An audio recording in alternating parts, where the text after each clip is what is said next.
Mari suka berkorban.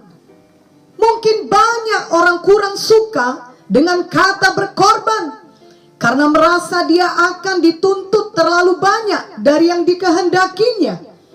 Namun sebenarnya hanya dengan berkorbanlah kita dapat berbuah dan berhasil. Itu sebabnya biarlah hati kita selalu suka berkorban. Pada masa sekarang ini, sepertinya banyak orang berusaha mendapatkan kenyamanan hidup dan kesuksesan dengan segala cara, kecuali dengan banyak berkorban. Padahal justru dengan pengorbananlah akan terbuka pintu untuk keberhasilan. Ketika kita melihat atau mendengar mengenai kehidupan orang yang sukses atau orang yang telah memberi banyak pengaruh dalam dunia ini, misalnya seperti Mother Teresa atau Florence Nightingale ataupun tokoh besar lainnya, mungkin banyak dari kita yang belum menyadari bahwa sebelum nama mereka terkenal, mereka telah melakukan banyak pengorbanan selama mereka hidup. Mereka suka berkorban dalam banyak hal, misalnya berkorban materi, waktu, tenaga, kenyamanan hidup mereka sendiri secara terus-menerus, hingga akhirnya mereka menuai apa yang telah mereka korbankan. Dan biasanya mereka juga tidak berhenti berkorban, melainkan terus-menerus berkorban, sehingga pekerjaan mereka terus bertambah besar dan memberi dampak bagi dunia ini. Pengorbanan telah menjadi gaya hidup mereka. Seharusnya kita meneladani mereka yang selalu suka berkorban.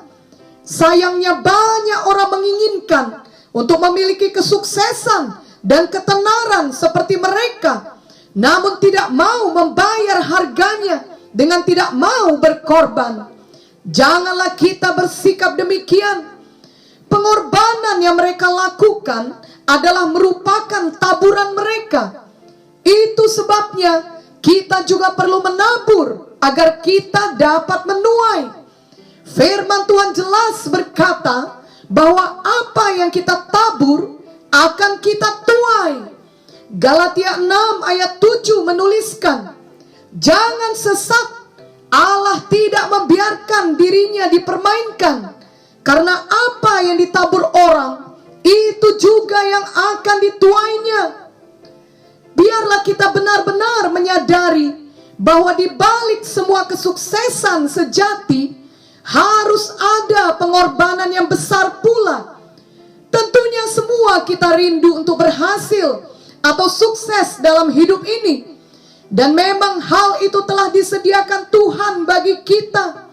Ada banyak pintu keberhasilan, pintu pelayanan, pintu berkat, pintu pengurapan yang tersedia bagi kita.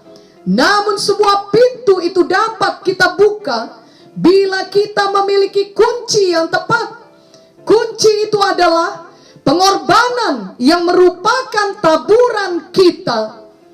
Dan di atas segalanya, biarlah kita mengerti bahwa kesuksesan yang paling utama ialah mengenal Tuhan dan mengerjakan kehendak Tuhan. Jadi sesudah kita diselamatkan oleh Tuhan, biarlah kita kemudian menyelamatkan jiwa-jiwa lain. Karena kita tahu bahwa Tuhan tidak menghendaki satu orang pun binasa. 2 Petrus 3 ayat 9 berkata, Tuhan tidak lalai menepati janjinya.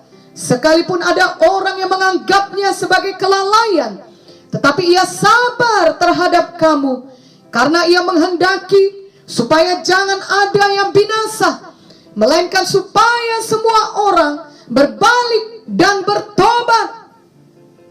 Selain itu Lukas 9 ayat 25 berkata, apa gunanya seorang memperoleh seluruh dunia, tetapi ia membinasakan atau merugikan dirinya sendiri? Itu sebabnya kesuksesan sejati ialah ketika kita memiliki keselamatan jiwa, dan juga ketika kita kemudian membawa kabar baik yakni berita Injil yang berkuasa untuk menyelamatkan jiwa-jiwa lainnya yang masih terhilang.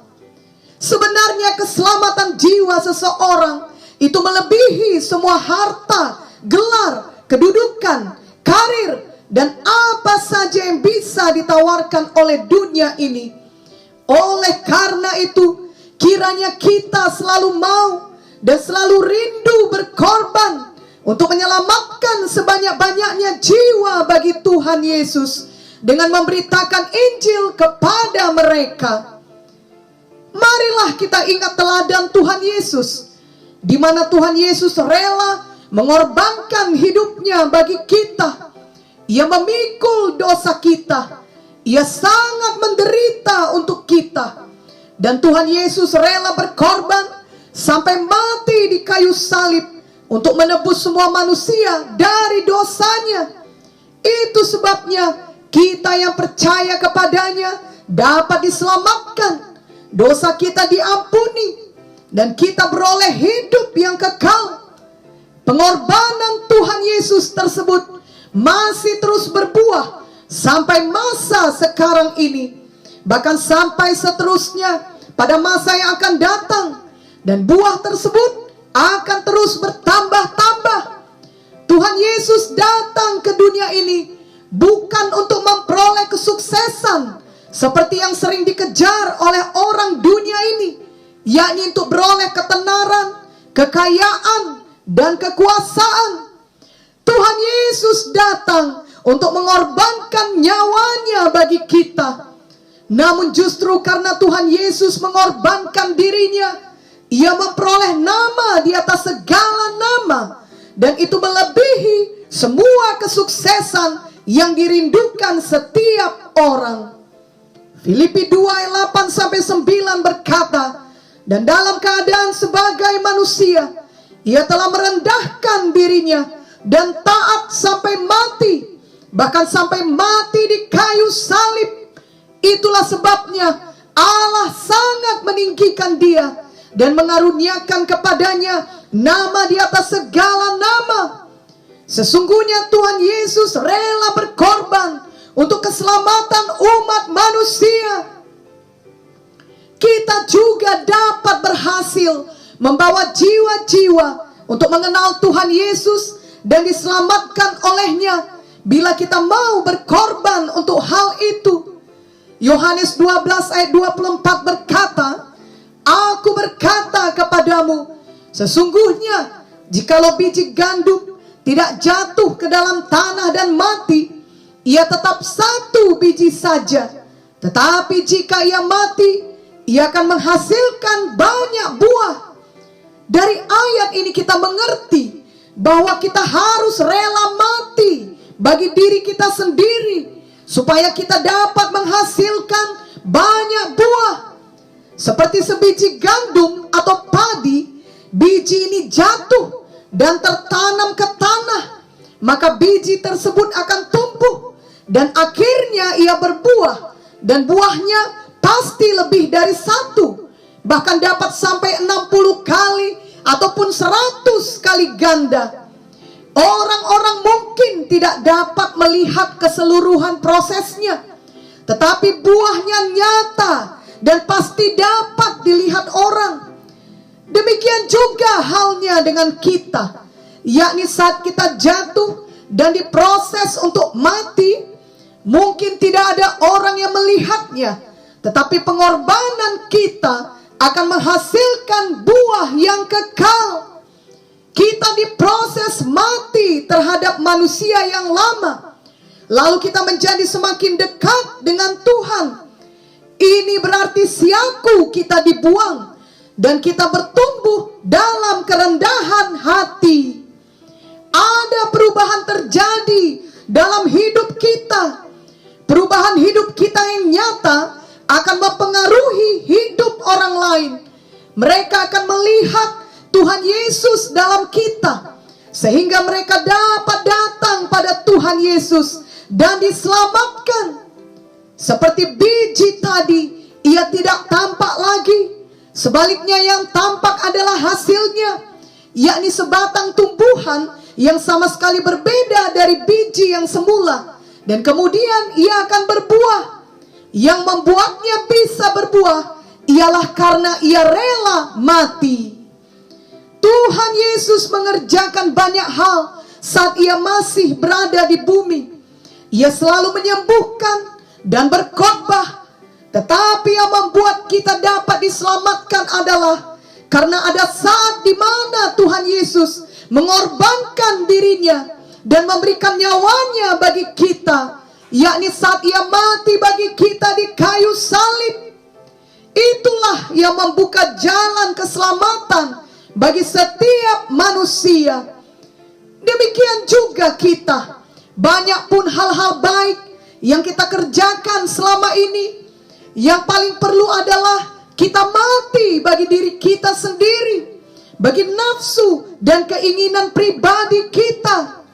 Dan pengorbanan mati bagi diri kita sendiri akan tampak jelas dari perubahan hati dan cara berpikir kita, dan dinyatakan dalam tindakan kita tiap-tiap hari.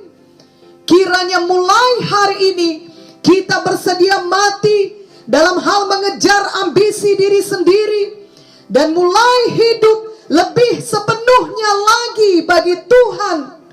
Dengan sukacita dan rela hati kita berkorban, supaya hidup kita dapat berkontribusi dalam menyelamatkan jiwa-jiwa yang terhilang.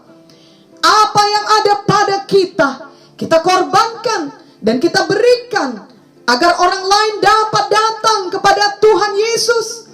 Dan kita percaya pengorbanan kita adalah kunci yang membuka pintu keberhasilan bagi kita. Pengorbanan kita merupakan taburan yang tidak akan kembali dengan sia-sia. Prinsip pengorbanan yang sama dapat kita terapkan pada aspek lainnya dalam hidup kita, dan kita pasti mendapatkan tuaian dari pengorbanan yang kita lakukan itu. Roh Kudus akan berbicara di dalam hati kita dan memberikan kita hikmatnya, sehingga kita tahu dan mampu untuk selalu berkorban bagi kerajaan sorga. Marilah kita patuh kepada Roh Kudus. Marilah kita memiliki gaya hidup yang selalu suka berkorban setiap hari. Amin.